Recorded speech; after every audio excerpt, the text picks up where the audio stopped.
Hi viewers, welcome back. Thank you for coming to check out my channel again. I really appreciate it. Today we're doing the same sort of thing in the intermediate greenhouse as I did in the warm. Obviously we won't go through the same bits and pieces. Suffice it to say that the insulation in here is the same. The thermoboard, which is the stuff that builders use in insulating the walls, is used on the lower half of this greenhouse up until the level of the staging. It's wider, it's the same width as the other one, it's wider than the cool greenhouse. But what we've got in here, we've got more fans and we've got a bigger fogger, which isn't in use in the winter. I take it out completely because I fall over it, basically. That's as simple as that.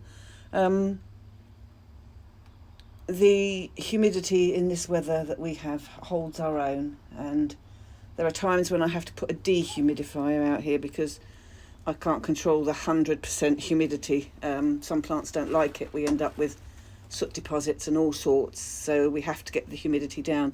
Since I put the second fan in here, and I noticed that fan's moved, it's not so bad. I won't mess that about. But what we've got up here is a big fan, cylindrical fan, which is supposed to be facing that way. Somehow I've knocked it and moved it, and I need to recenter it, which I will do when I've finished. When I returned, remember to turn the fans on. That goes that way, straight ahead, not where it is now, angling out through there. And over here, we've got another one up there, which is another powerful one, and that aims down the other way. So everything on here, all of these Sarcochilas and Cuspetsonii, have a permanent air movement across them because I don't turn it off, even in the winter. The Neophonetas love the air movement, and I wanted to get a circular rhythm going, so up one way, down the other, and it will circle the air even more, which is the way I found easier. And I found it better to spend the money on these fans than using house fans, because they just weren't enough. And I was forever having problems with one thing or another due to humidity, things being too humid, not enough air. The Neos really hate not having enough air circulation. You keep the air moving and they're as happy as Larry. So I just grin and bear it, basically. This is the only fan I've replaced. I'm from Simply Control in Scotland.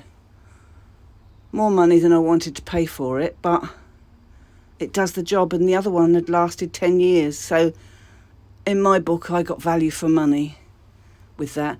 And up there, just above it, we've got, see if I can get this right today. Yes, I can. Woo-hoo-hoo-hoo. We've got another light the same as next door, which is the look of a fluorescent light, which just clips to the holes that the hanging baskets are meant to hang on to. And it's got the LED light strip right the way through the middle. So I can come out here, I do come out here and turn this light on. Turn it on about 4 o'clock now and leave it on till 9 to give them some extra light. They're quite happy with it. And what we've got down there, which I need to turn this way for, otherwise you won't see it, is the reservoir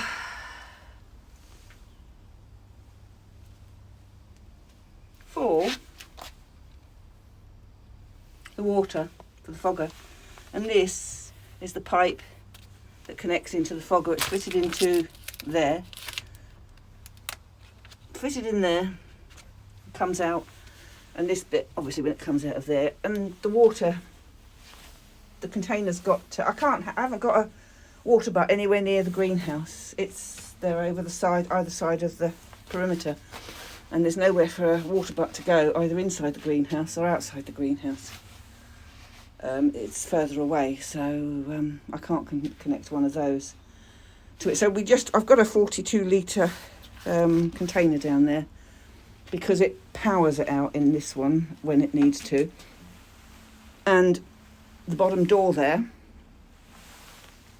which is where the extension is, I have open all summer, daytime and nighttime usually. And the fog, if I aim it the right way, it keeps the Draculas happy and it keeps theirs happy as well. And if it is a particularly hot day, as I said in the other video, I put another house humidifier down there to keep everything happy.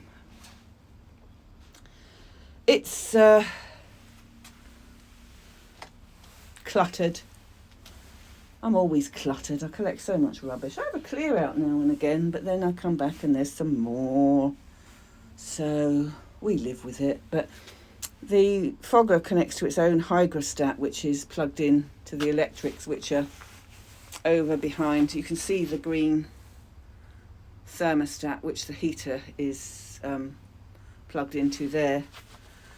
And the heater is the same one as the one in the warm house, which is down there, which you can hang from the ceiling. It is a heater and a fan, exactly the same. It's the Phoenix one. But I didn't want it on the floor. I chose to put it there. I don't want it hanging up either because I just headbutt the damn thing. And yeah, they do the job. It's probably too powerful for this space, but it works and it's efficient. So that is what we do with it. And what we've got here, again, is a wire with hanging things on. Let me just do this. No, okay, I got it wrong. Up there, we've got a... No, I've forgotten what that's called. But that is a holder for my Nias. Came from Japan. But it works perfectly well for the others I want to keep up higher.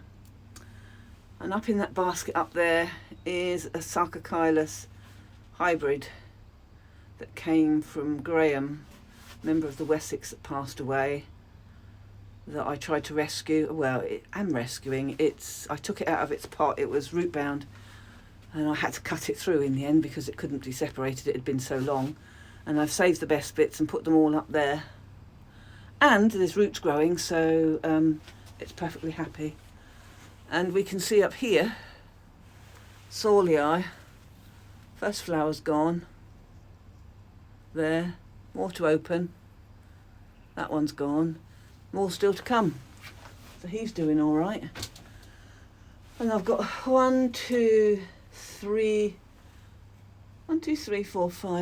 pots up there with plants in. And up the end is a wire shelf that all the things like the phyllum and boom, boom, boom, boom, boom. Oh God, what's it called? Loddigesiai's up there. What's the one after a phyllum? I can't remember what you are. Primulinum. That's my Primulinum laos there, which came from Schwerter's in Germany. One of those other ones is a phyllum. And that side is Loddigesii. Hercoglossum is in there somewhere, hanging down. I think it's hanging around at the back. And this is one that's coming around from the back, which is a Dendrobium, which is quite liking where it is. So, you know, all goes well. And yeah, there's quite a different range of stuff here. There's Masdevallias, obviously. There's Tolumnias. There's Dendrobiums hanging. There's Oncidium, Cheirophorum. hibikis, dendrobiums, and there's some new ones, erangus, a couple of cool growing, well, intermediate growing erangus around here somewhere. There's a Dracula over the back. There's bulbophyllums. There's Nesta there. Isabella, these are.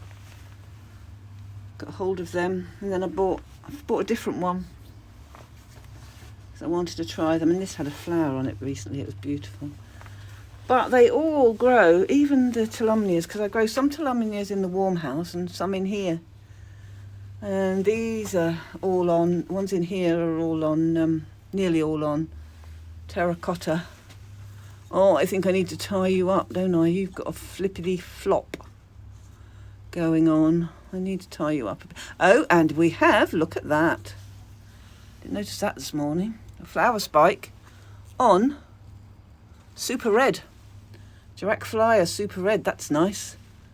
Because there's another flower spike in the intermediate house on a Tolumnia.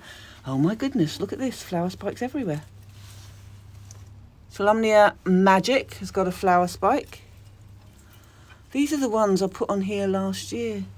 Brown Corona has a flower spike. These are the ones I bought from Shretters. There's my massive Tolumnia Peach. He's not put out a flowering spike. He's massive. Just look at the length of those leaves. He's huge. But he's not flowering yet. There's some poroglossums out here. There's some oddities out here that I've acquired. Lepanthes as well. Erangus, we said that. We said dendrobium. We've got Draculas, we've got Maxillaria. We have, what's that one? Jamelia. And we have, what's this one? Lots of pleurosallids I've got. Dryadella. Corsia phalaenopsis, which is a plant that came from Jeff's greenhouse that's going to our treasurer at Wessex, and I'm keeping it until I see her. Down there we've got the moss project, which I've decided to keep boggy because it wasn't doing so well. So I chopped up more moss in it and drowned it basically. Under there we've got recent repots of Masdevallias that have got nowhere to go, so they're in there. They will want watering tomorrow. More dendrobiums. And well, we've got lots of, I tell you what we have got, which is really weird at this time of year. We have got, if I can go up there and stop this thing trying to wrap round me. No, I knew I'd do it. I knew I'd do it.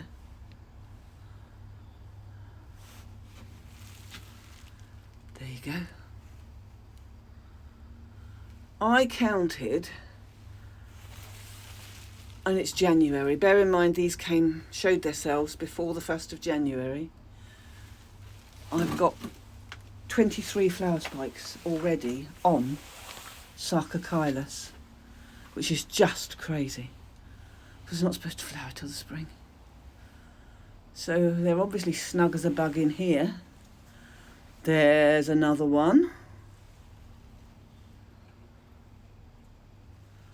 There. I think every tray's got something in that's got flower spikes on, and as you can see, the Cuthbertsonii are still flowering. But this is the one that I tend to put the black hair types in. Oh, I forgot about my Chrysocentrum over there. He's just losing his flower. Down the back there. And these two new growths are coming on beautifully. It's taken quite a while to get this. He's got a baby one which started this winter, and that one's been going. That was the size of the plant when I got it. So, and it's lost its lower leaves, and it's still got, it'll only flower from these bracts once, and it's still got 1, 2, 3, 4 to go. And I'm thinking that it's not going to get any higher, because there's been no movement on it for quite a while. So it is huge. And this, well, I've put it in a bark mix. I didn't want to mount it. It was just daft to even try, because I just haven't got the room. Mind you, to be fair, I haven't got any room for any more orchids, so, but it'll be nice when these flower. But I really am going to have to sort out this year my doubles and list them, because it's just crazy. And at long last, look over there, at long last, Mr. Hibiki, the flowers are going over at last.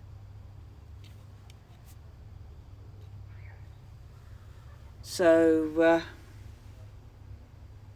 yeah, it's quite crazy in there. What are you doing? Oh, that's Victoria Regina up there as well. But I don't think there's anything new apart from these. Oh, this one. This is a hybrid. I don't know what colour it's going to be. It was damaged when I got it. Came from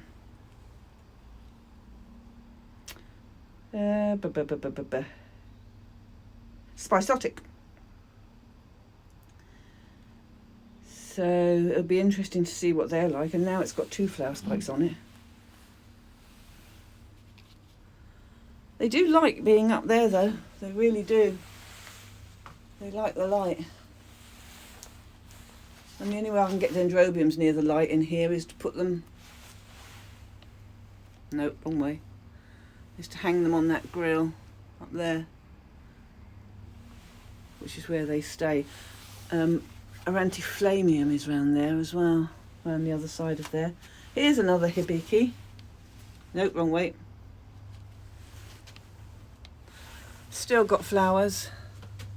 Still not even the slightest hint of going over. But that is not surprising. And look at the size of that flower spike on that one. We are going to have, what one's that? Oh, that's Fitzgeraldii, that's a species. And here, I don't know what these are going to be like, because I've not heard of this one. And it is a species, Sarcochilus falcatus. And it's got another flower spike down there. Flower buds in there. So, yeah, that'll be interesting. And I had the opportunity to get another Oncidium cheirophorum, because whilst mine is big, I dropped it and broke it. It's now lost 3 pseudobulbs. I'm going to have to take it off that mount and remount it. But the spikes don't... Oh, they are longer this year. They weren't last year. But now we've got this one, which is growing the longer spikes. So I bought it so that I could try and do the same thing. And Frosty Dawn still hasn't opened her next 3 flowers. So I'm sure she will eventually, but these beauties are still going. This is my dimorphic one, because around the corner, let's go this way, round the corner, there you have it. Isn't that just stunning? I think so anyway. The other pink and white bloom faces out the other side. And also, oh no, that's a different one. Not looking in the right place. Dendrobium, Bersonii. Oh, there's another one there with a long spike as well. These spikes are growing so fast. It's crazy. Which one's this? I'm so pleased with the double spikes, I really am. Carnura Shades crossed with Carnura Rusty. I flowered this one last year. It flowered two, three spikes then, so it's got 2 this year. But I'm hoping the others are going to wait till spring so that they'll spread themselves out and I'll have blooms for a couple of months. Mr. Infundibulum, no, that's in Formosum up there. Mr. Infundibulum is still going, but he's gone very papery. Very papery here. I've got a lovely big Tuspersonii hybrid that I need to repot, which I need to do pretty soon. I'll give it another month or so before I do it. But he's going to go. I'm going to put him in a slightly bigger pot. But I think I'm still going to keep him in a terracotta pot because he, next winter, should be superb. There are some new Draculas I bought, and I bought one for a friend as well, which I haven't taken next door yet. I want them to start doing what they do. And I managed to get hold of another nice, chunky Sarcochilus hybrid from Equigenera, which is really big and beefy. And it's got loads, really in good nick. It's got loads of growth. It's Sarcochilus Starheart, which is a hybrid, crossed with Sarcochilus hartmanii, which is the species. So it's not a primary cross, it's a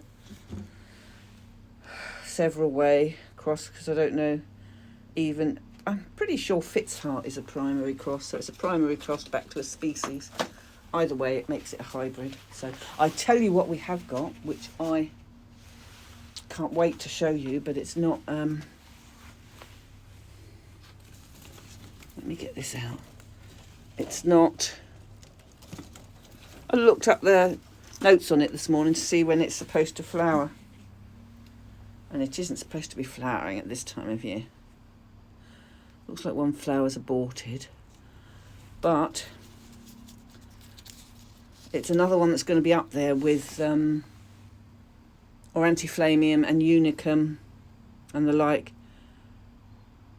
Lamiae or Lamiae.